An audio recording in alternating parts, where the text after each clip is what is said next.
Coalition webinar series. As you all know, this is in place of our annual meeting, which Rhonda and I miss terribly, and hopefully next year we'll be back together with everyone. We are thrilled and excited to have Robert Smith with us today. Robert is CEO of Vista Equity. Vista is a member of the 30% Coalition, and Robert is known for his philanthropic work, his dedication to diversity, and we hope to gain some insight today about how we can apply that at equity. Rhonda is chair of the board of the 30% Coalition, Rhonda Mims, and she and I are close friends and partners. I want to say in crime, and sometimes that's true, but Rhonda and I work closely together on moving the herd forward, if you will. Just very briefly, for those of you who don't know about the coalition, I mean, we have most of the participants today are members and supporters of the 30% Coalition. So just very briefly, we're a national organization. We represent $7 trillion in assets under management, counting our institutional investors in private equity. We have identifiable results. We now have 400 companies that have appointed a woman to the board for the first time. Our vision is that the corporate boardroom should reflect the gender, racial, and ethnic makeup of the U.S. workforce. Our mission is that we advocate for corporate board diversity, promoting women and people of color. This past summer, we included men for the first time. So that is not that we haven't always supported men, but the issue is more of a disclosure issue, but in support of the current environment and in support of our friends and colleagues and members, we wanted to make sure that we stand beside everyone in this quest. So Robert, let's get to it. I don't want to, waste any of your time, and I'm just excited to hear from you. So before we go into the private equity and the Vista equity and all of that, I'd like to just take a step back and maybe have you share with us how you got here. I know, in the news, we see that you've, funded graduates of Morehouse College. I think that you're very supportive and engaged in empowerment for, in this case, it was men of color, but I'm sure it's for everyone. So can you just talk a little bit about that, like how you came from being an engineer to where you are today? Sure. Well, that's a 57 years in a couple minutes, but I will do the best. I think the best way to think about it is I grew up as part of a community. I grew up in a African American community in Denver, Colorado. At just the dawning of desegregation, was able to get bused to a majority white school when I was in first grade. And I tell people, and I reference this in my Morehouse speech, that going to a school that was frankly better resourced made all the difference in the world for me and at least those kids who were on that bus. And it was a time when desegregation was starting. There's still a fair amount of, like today in some cases, people who were not in favor of it. And someone had burned all the buses, or 1/3 of the buses, and so not everybody in my neighborhood got to go across town and participate, but those who did there's just a marked difference in what they've done in their careers and progress.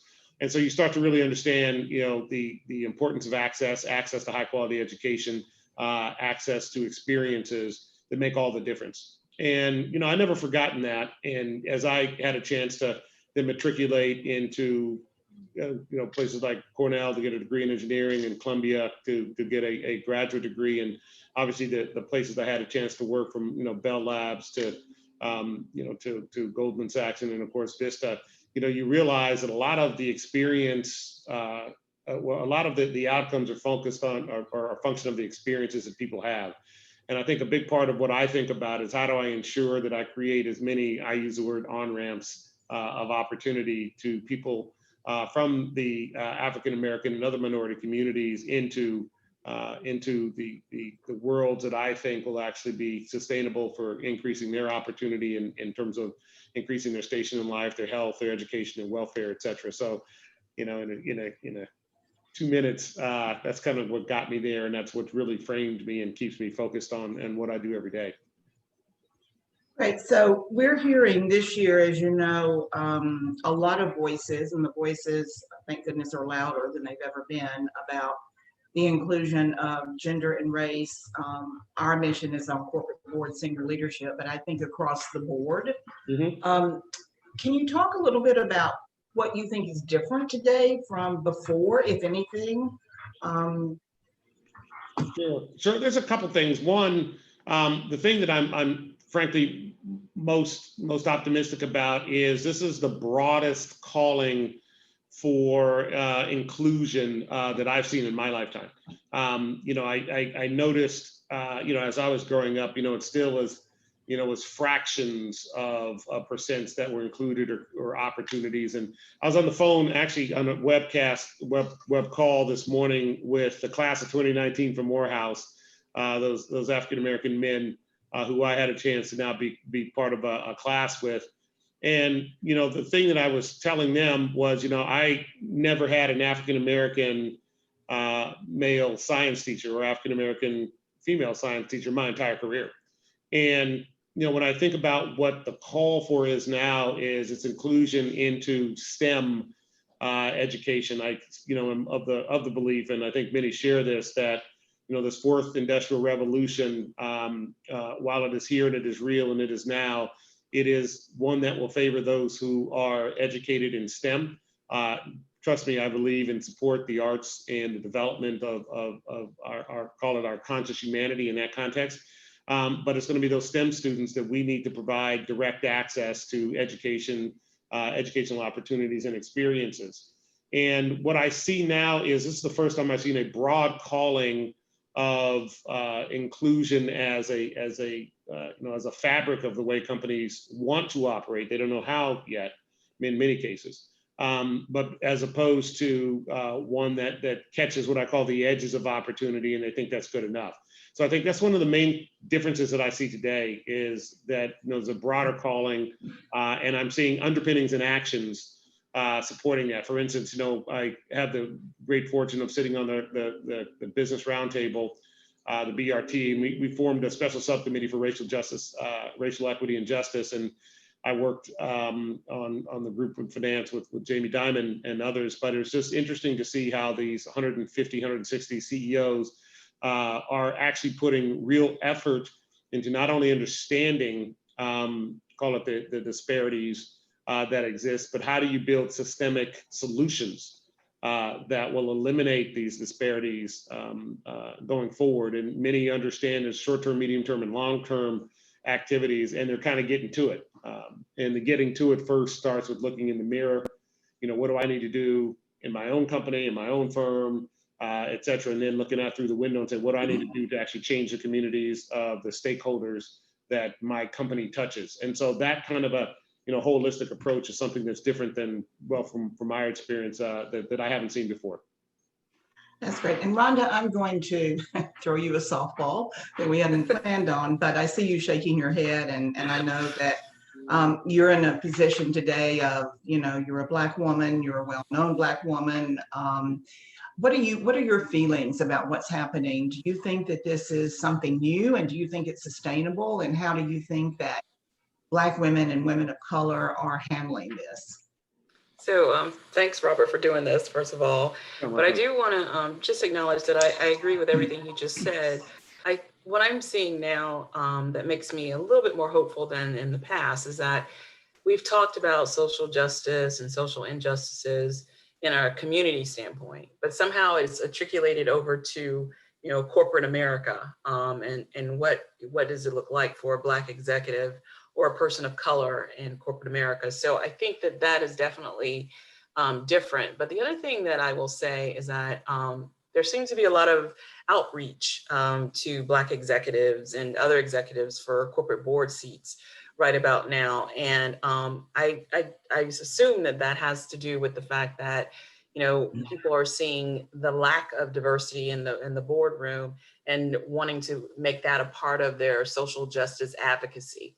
So I think it is more than just the moment, as people say, it is a movement, but it has evolved. I mean, we didn't get here overnight. It took us a while to get to this point where all of a sudden Black executives and people of color are being recognized as valuable contributors in the workplace. So far, we've only seen a few CEOs that happen to look like me. But hopefully, as a result of everything that's happening today, people will understand that, we can lead companies and we can add value to the bottom line. Great. Well, Rhonda and I have been together for a long time, and this is, we see it as a window of opportunity, and we'll definitely keep pushing. And we'll talk a little bit about that later on. But moving to the private equity, Robert, when I talk to LPs, and we have a large group of private equity members, and we have a large group of LPs, and we bring them together to discuss different things. And Vista Equity always comes up as well. They were all like Vista Equity, or they should be like Vista Equity, because they're diverse and they're progressive, and we think that that's a model that we would like to see others aspire to. So a couple of questions.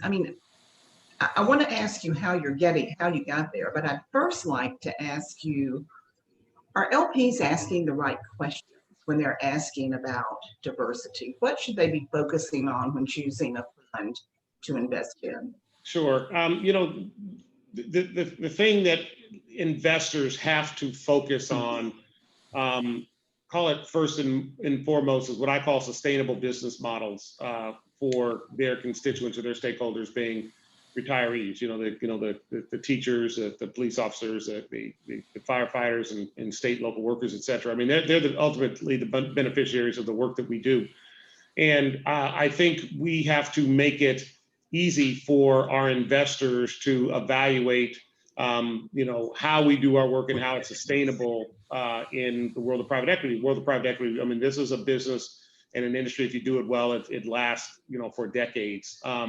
And it can provide very sustainable results for the LPs.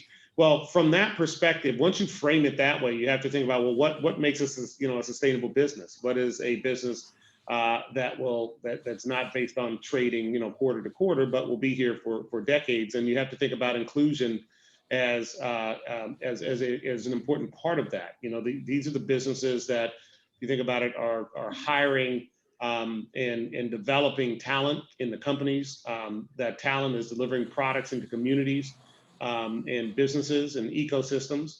And if there is a lack of awareness as to how those companies do that and the way in which they do it, it's going to absolutely affect the bottom line. We have the great fortune of working in the world of enterprise software, which has massive impact on every industry on the planet.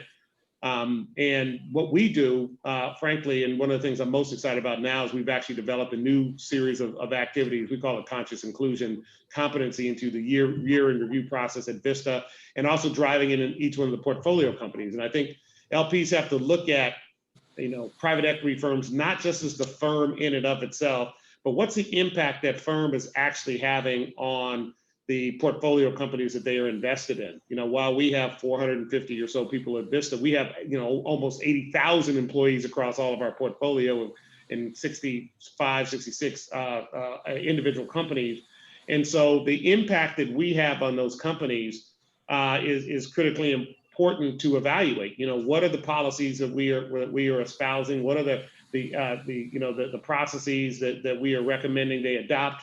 How are we holding our management teams accountable? All those are elements that actually drive down into every one of our companies. And we do it, I call it, one of the most important things is what I call the pipeline. How do you build the pipeline? So every one of our companies, for instance, gets involved in code.org and Scratch, which gets to the K through 12. How do we teach in STEM again? How do we teach American school children how to get engaged in the world of STEM through programming? The next piece is, how we support, undergraduate education.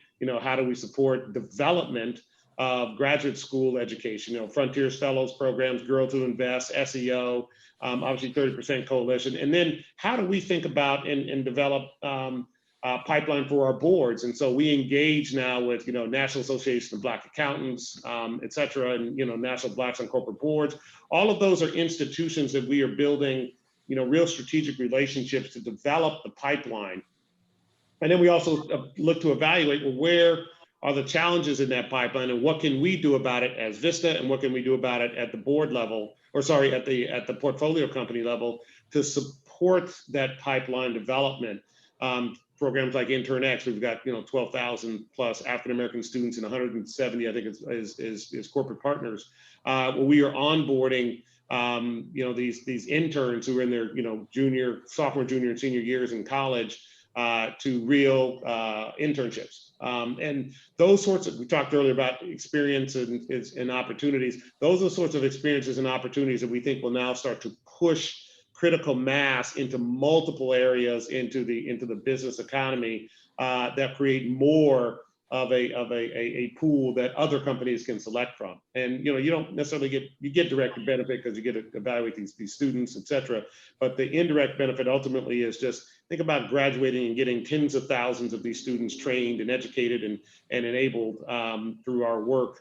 Like in InternX, we have over 650 modules for learning management systems to help those interns become better interns, and mentors at the companies become better mentors of those interns. So we try to take a holistic approach to development of a body of talented, diverse current employees and future employees. Speaking of that, Rhonda, I'd like for you to, if you don't jump in here and just, maybe tell Robert, if he doesn't know, and just our audience briefly about what we did last year with our Women of Color campaign. I think that's another pipeline issue that we're trying to address. So Robert, I think, as you heard Charlotte when she did the introduction talking about the 30% coalition, she mentioned that we focused a good bit on gender diversity. And so, in that work, we did realize that there weren't a lot of women of color who were being tapped for board seats, over the years. And the percentages were, dismal as it relates to women of color. So we applied for a grant with the Nathan Cummings Foundation, and they gave us, a sizable grant for us to figure out a way to build a pipeline. Now, 30% Coalition is one of those organizations that's really focused on, I guess, the demand side of the house, meaning that, we generally work with CEOs and regulators and others to try to figure out the way to create more of a demand for people of color and gender diversity. But in this respect, we work with the Nathan Cummings Foundation, or through them, to create sort of a pipeline by identifying women who had demonstrated that they had the abilities to serve on boards, but women of color who hadn't necessarily had an opportunity to interact with a nominating governance committee of a public company or private equity, CEO, or someone that could get them in the room where they could possibly get on a board. So around the country, we got together 120 women and introduced them to 70 different companies. And the goal was to just begin to have the dialogue. Not all of the companies had board seats available, but the goal was to give them the opportunity to understand what it's like to be in that process and to become a face with a name, or a name with a face. So, the work that we're doing in that space, we want to continue. What's next is still to be determined, but that was sort of our first start. I'll tell you, I think that's a great idea, and I would encourage you, and I know you're doing this, encourage you to link with all the large private equity firms. When you just look at the number of companies that we touch, I mean, it's in number of employees. And I always tell my team, private equities, in terms of how we run, we're typically trying to make changes in the business to create value. And often, people who are on the board are very specific to that industry, that in our world, software and those elements of it. However, every company at some point in time needs an independent voice on certain committees. You can think about your compensation committee being one. You can think about your nominating committee being a second, and you can think about some sort of external director who's going to manage areas around accounting and finance, et cetera. So if you think about tying, that's why we partner with National Association of Black Accountants, and now tying into some of the kind of the big accounting firms and saying, listen, there are some very senior people in those firms who aren't on any boards. And in some cases there's conflicts, but let's expose them to understand how they can get on some of these private boards before they go public, or maybe they never go public, because that creates the pipeline.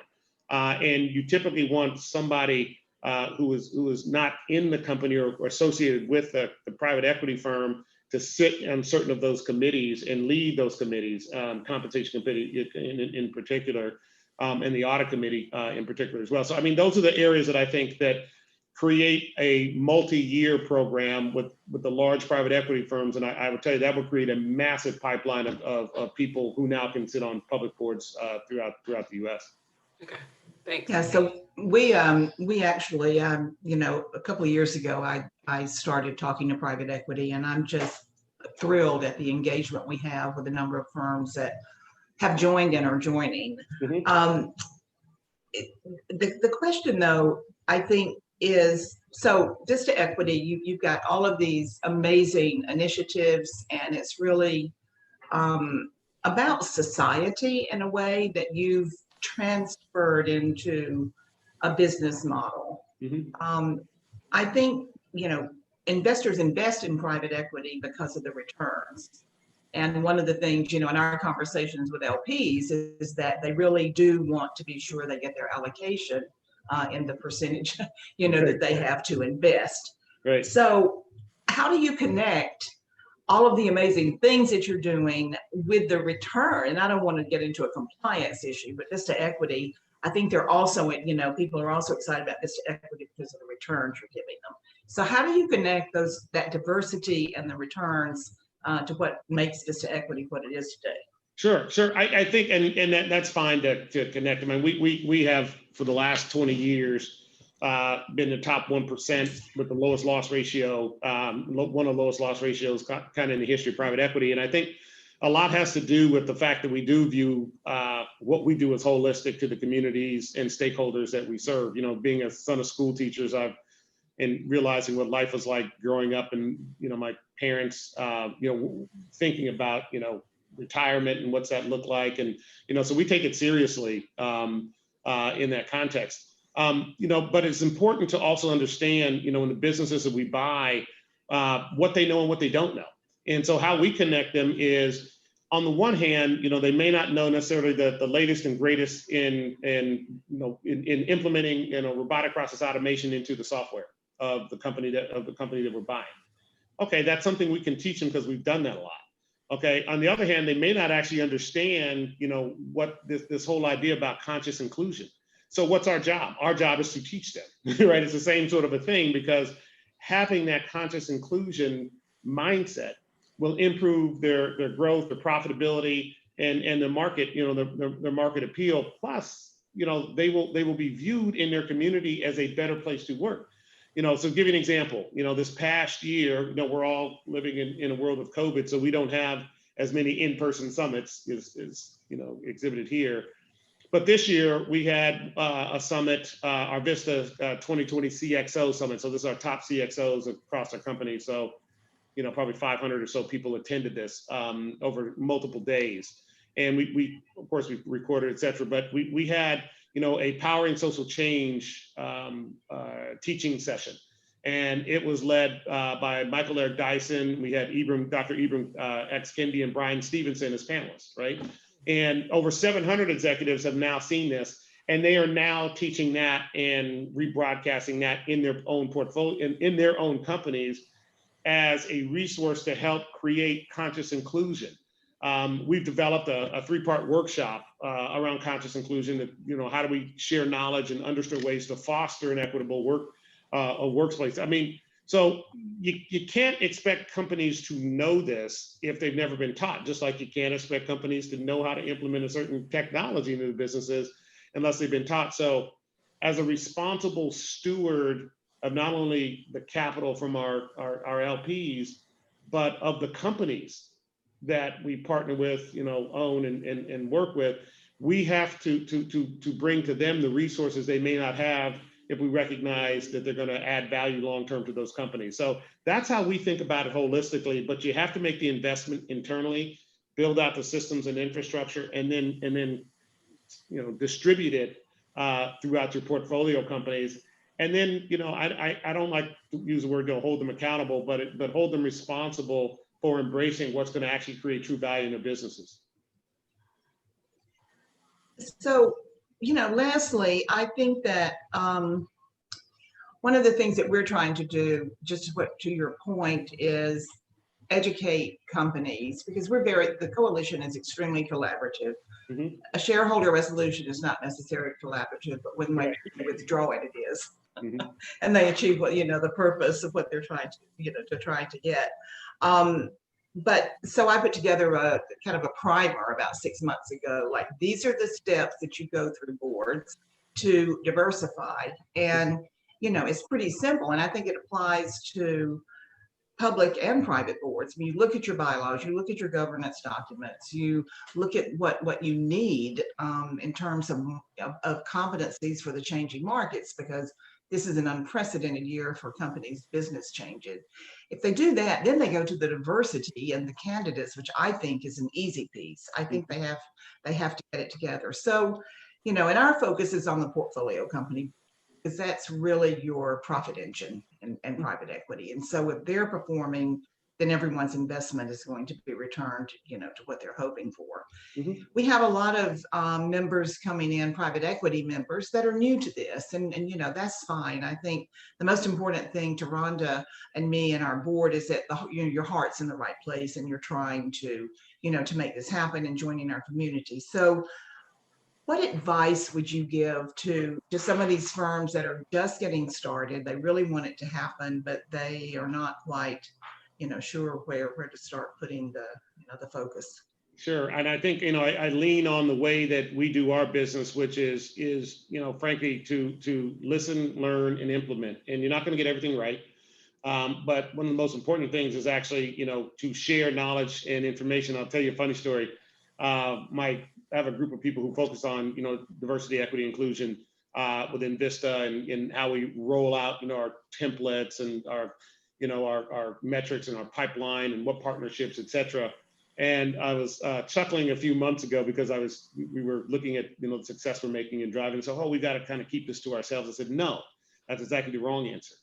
And they kind of looked at me and said, well, then people are going to be tapping into our pipeline because we've got some unique pipelines. I said, that is the point. I said, what we should be doing is helping change the industry.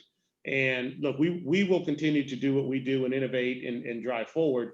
But part of our responsibility is to lend what I'll call our insights, our information to an industry, because it's going to help us all. And that sounds a bit odd coming from a private equity person, but I know the importance of actually creating critical mass, because when you create critical mass of talent, then it actually uplifts everyone.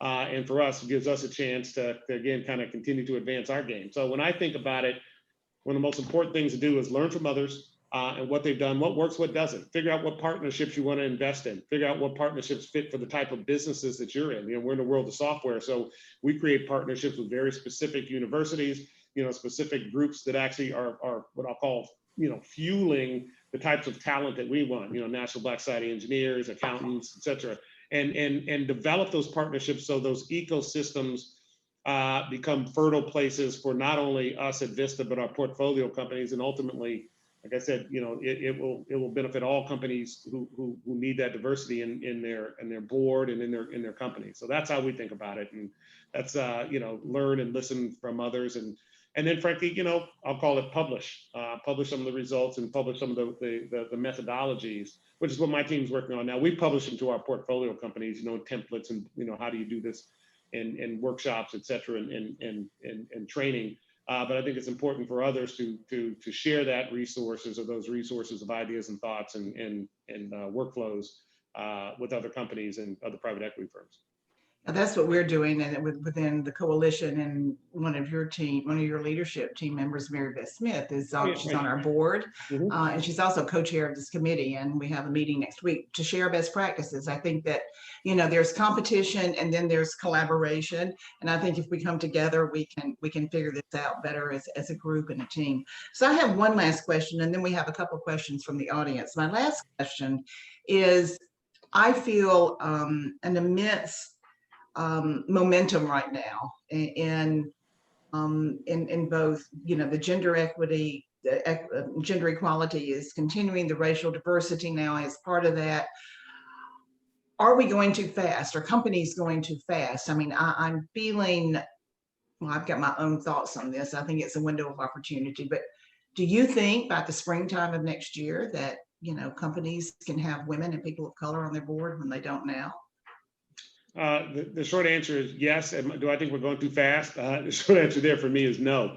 I look, like all things involving change, you may not get it all right the first time, and that's okay. But the point is, if you get your intention and your momentum moving in that direction, what you'll do is you'll start to figure it out and start to make adjustments and start to what I call expand the aperture of opportunity for women and African Americans in corporate America in a way that's going to benefit us all. I tell folks, you have to actually frame this really in the right way. In America, we've got, pick your number, 350 million people plus minus. But there are countries that have multiples of that. And they are enabling their citizenry because of, call it the distribution of computing power and connectivity, enabling their citizenry to participate effectively in a broad economic uplift. And we have to understand that we need to engage all of our citizenry as best as possible to participate in all areas of the economic strata, and make sure they all understand that there are opportunity bridges, from one strata to the other. Otherwise, it creates a collapsing function. And so we have got to take risk. We have got to try. And we're not going to get it all right, but I think we're going to be better off moving faster as opposed to slower, and making fixes as opposed to wondering what we should do. So that's how I think about it. Yeah. And one last question. We had Adina Freeman on 2 or 3 weeks ago. Yeah, she was amazing. Great. And the question from the audience right now is very much linked to that, is do you think that capital markets can drive diversity? Is this where the change? I think so. It's been interesting. I don't know if you all know, but Treasurer Wooten, he's the treasurer for the state of Connecticut. And, as, I'll call it the George Floyd moment started to really resonate in the minds of him and others in his position. He pulled together a coalition of the largest investors. And this is, BlackRock, AllianceBernstein, Franklin Templeton. I mean, these are big public investors, trillions of dollars in assets under management, and said, look, in order for this to work and for this to happen, you all have to now start holding the companies that you are the shareholders of accountable. If we don't hold the CEOs and the shareholders accountable for these changes and for this action as investors, it likely won't happen. And look, not all, like we said, not all are going to get it right, but if they're not making the steps or strides or taking the steps or strides to make changes, well, we know they're not going to get it right? So, and we have to look at them and say, here is what we're looking for, and here's what we demand. And, and as investors, you can divest if you don't like that they aren't meeting their goals on diversity and inclusion initiatives. So I've been very encouraged by seeing people like Treasurer Wooten to actually drive those sort of initiatives forward using his platform, which is, as a state treasurer, he's issuing, billions of dollars, consistently and constantly to use these sorts of, engagements to talk with the largest investors out there and saying, here's what needs to happen, and we're going to look to hold you all accountable for it as well. So I think those are some of the areas that I think are important to move this forward and advance it. I agree.